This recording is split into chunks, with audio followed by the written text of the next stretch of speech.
on a little kayaking trip. I'm meeting Jeepstaff down at the Elkhorn, toward the bottom end of the Elkhorn before it goes into Kentucky River. It's a really neat area. It's a section that goes through where the claw is.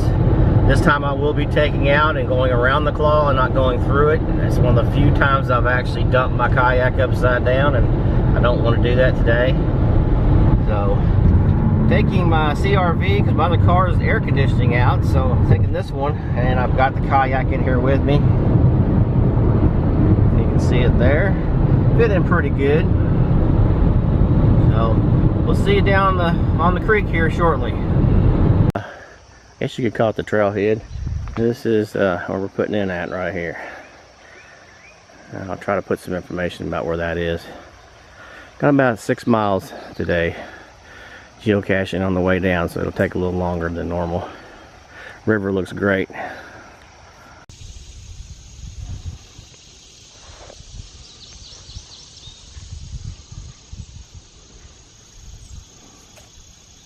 Look for a cache.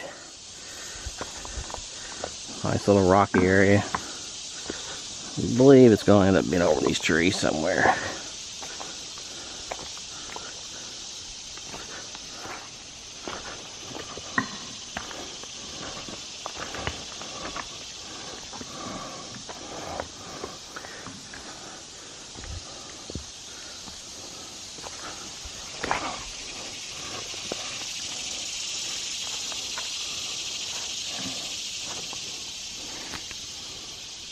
Water now. I actually had to put the camera up because I was afraid I was going to lose it, so took it out of the dry box here. But we're in a little bit slower section right through here. We got like one more cache, and I think we're up under the claw, so hopefully I can pick this back up when we get to the claw. We're down the river from the claw, and we didn't even realize we were on the claw because it's evidently it's not as bad as it used to be. We went right through it. You can see where the old tree was. It used to be called the claw, but the whirlpool that's after it was completely gone. So we've probably got another 1.5 miles and head on down the river. We're down on the end of the Elkhorn. We just did our last cache. We're out having lunch. Then we still got another mile probably to go of some boring water, but that's what you gotta do sometimes.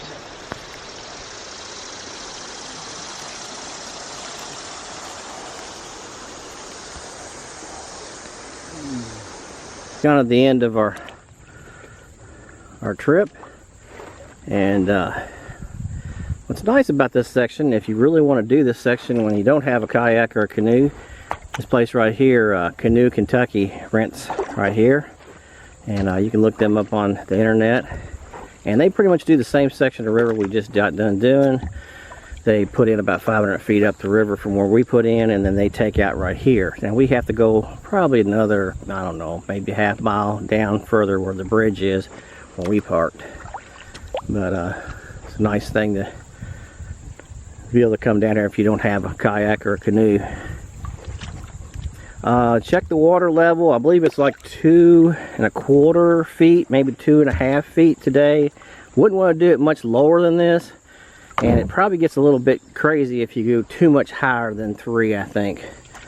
So ideally 2.5 to 2.75 foot on the gauge. I believe that gauge, I'm not really sure what that gauge is. I'll see if I can look it up and post it in the comments at the bottom. End up the video right here.